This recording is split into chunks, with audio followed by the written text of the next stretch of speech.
Perkenalkan, nama saya Ahmad Robia, NIM 0604 11 894 004. Kelas Indralaya Pendidikan Sejarah 2019.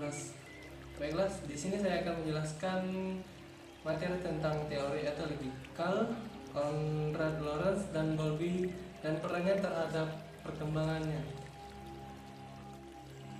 Baiklah, yang pertama adalah etologi modern menurut Konrad Lorenz.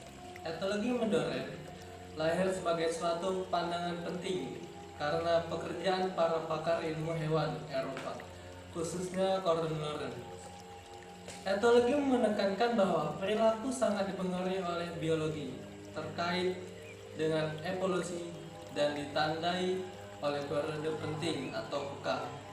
Konsep periode penting adalah suatu periode tertentu yang sangat dini dalam perkembangan yang memunculkan perilaku tertentu secara optimal. Konsep etologi untuk belajar dengan cepat dan alamiah dalam suatu periode waktu yang kritis yang melibatkan kedekatan dengan objek yang dilihat bergerak pertama kali. Selanjutnya adalah Konrad Lorenz meneliti pola-pola perilaku dari kawanan angsa dan menemukan bahwa anak angsa terlahir dari insting untuk mengikuti induknya.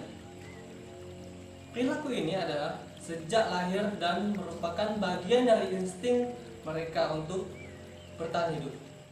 Lorenz juga menemukan bahwa jika anak angsa tersebut ditetaskan dalam inkubator, mereka akan mengikuti benda yang pertama kali bergerak yang mereka lihat, yang mempercayai benda itu sebagai induknya. Lorenz bersiaga ketika tutup inkubator diangkat. Ia adalah orang yang pertama yang anak angsa lihat. Jadi, sejak itu, anak angsa tersebut mengikuti Lorenz seolah ia induknya. Anak angsa tersebut bahkan mengikuti Lorenz jika ia berenang. Ini adalah fotonya.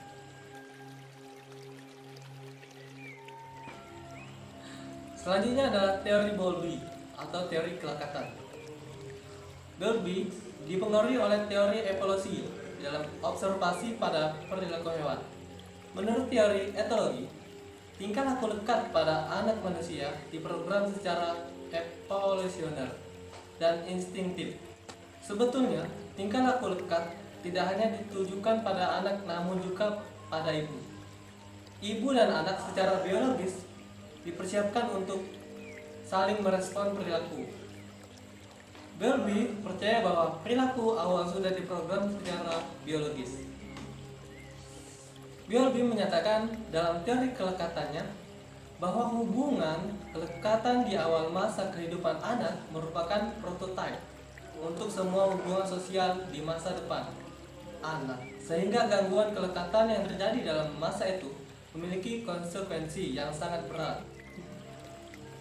Usia 0 sampai 5 tahun merupakan periode kritis pentingnya perkembangan keterikatan atau kelekatan anak pada pengasuhnya.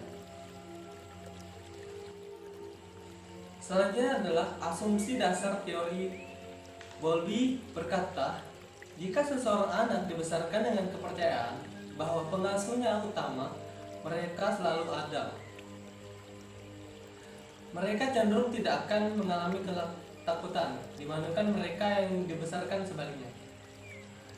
Kepercayaan ini dibentuk selama masa kritis perkembangan anak, dari bayi hingga dewasa, dan ekspektasi yang terbentuk selama masa itu biasanya tidak berubah selama sisa hidup sang anak.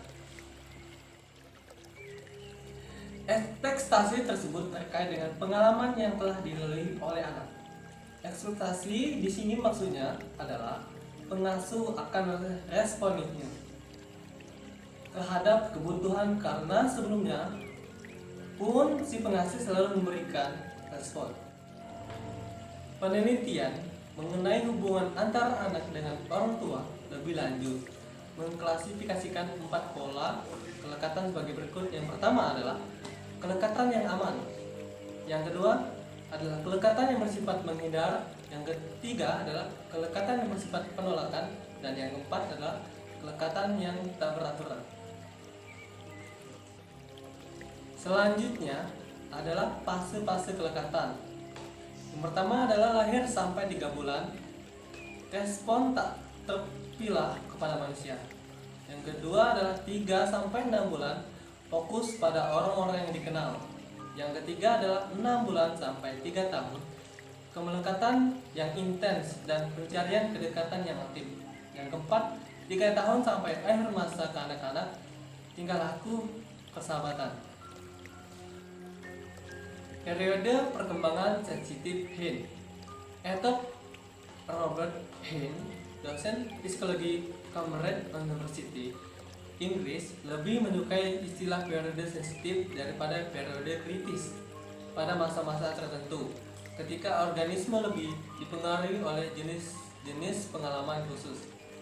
Istilah periode sensitif yang awalnya digunakan oleh Maria Montessori nampak lebih luas dan merupakan konsep yang lebih fleksibel daripada konsep yang lebih sempit dari periode kritis. Dengan anak-anak manusia, nampak ada periode sensitif secara khusus pada perkembangan bahasa, ikatan emosional, atau hubungan sosial. Ketika defisit terjadi selama masa sensitif tersebut, pertanyaan yang ada, apakah mereka bisa dipulihkan selama periode perkembangan selanjutnya? Hal ini ternyata tergantung pada sejauh mana pengalaman awal dan pengaruh lingkungan yang dapat memenuhi kebutuhan individu tersebut. Yang terakhir, peran terhadap perkembangan.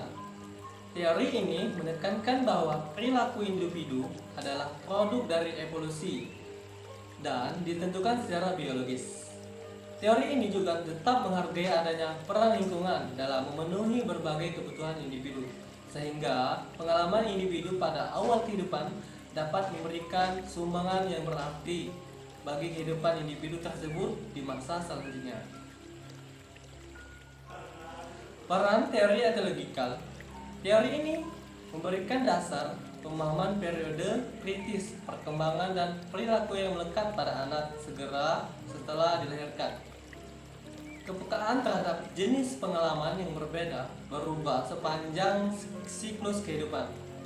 Adanya atau tidak adanya pengalaman-pengalaman tertentu pada waktu tertentu selama masa hidup mempengaruhi individu dengan baik di luar waktu pengalaman itu terjadi. Baik, mungkin itu saja yang dapat saya sampaikan mengenai teori ekologikal Konrad Lorenz dan Bowlby dan peranannya terhadap perkembangan. Jika ada salah kata, saya mohon maaf. Kepada Allah saya mohon ampun. Wabillahi taufiq wal hidayah. Wassalamualaikum warahmatullahi wabarakatuh.